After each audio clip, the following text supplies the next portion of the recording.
Hello, my name is Adriana Teodoro-Dier. I'm a tarot-based life consultant, and I've got a message today for the water signs. This is for Cancer, Scorpio, and Pisces.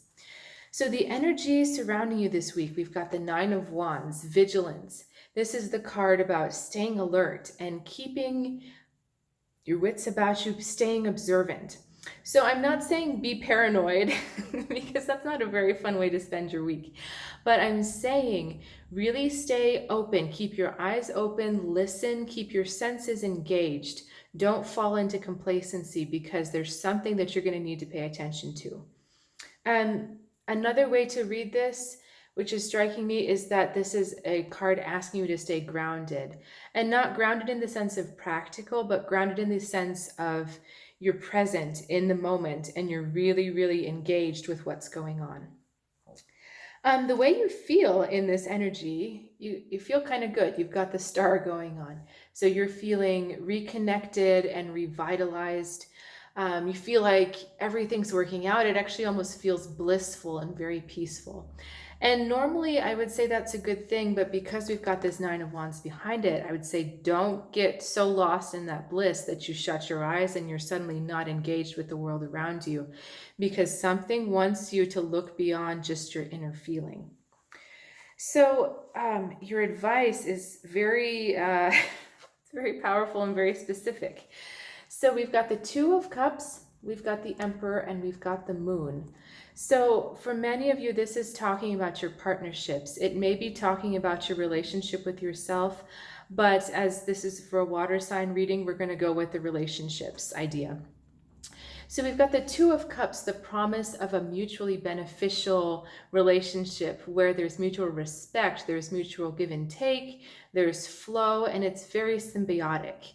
One part depends on the other, And it's not really like a dependent relationship. I'm not explaining that as well as I could. It's not dependence, but it is an engagement with each other where there is one kind of goes into the other.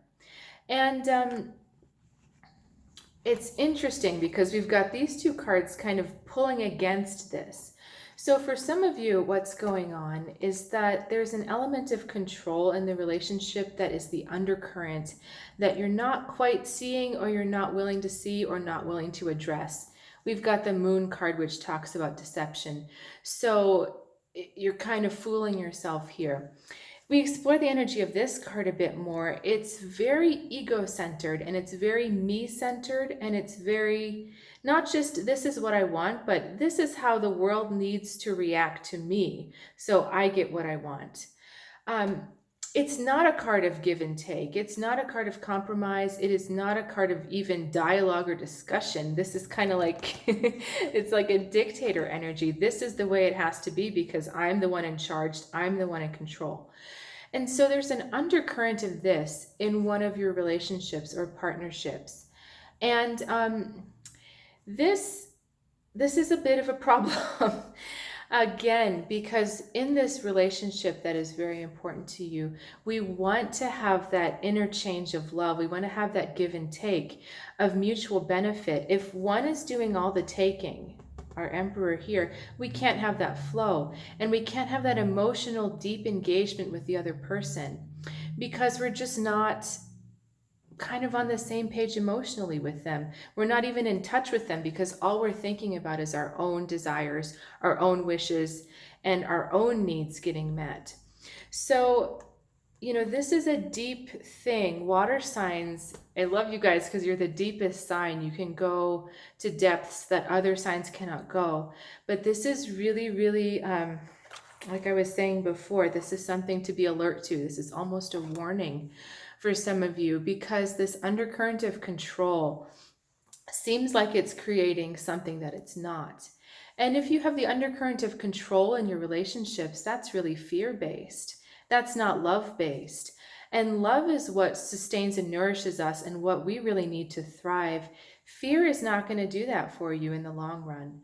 So I really feel that for some of you, this is a very important reading, and I hope that it resonated and struck a chord. Because partnerships, especially for a water sign, that's where you shine and that's where you thrive. And I want you to have always the best partnerships and have your best life that you could possibly have. If you haven't already, please subscribe to this channel. I do these readings every week and they're totally free. You can get a little update about what your week's going to be like. Please also comment. It's really helpful to hear from you, and I love hearing from you. So if you're curious about private readings, I do also offer those. Please check out my website in the description below. I have 20-minute, 40-minute, and hour readings, depending on where you are. I'd love to help get some specific information come through to help you on your journey. That's it. Have a great week, and I'll see you next time.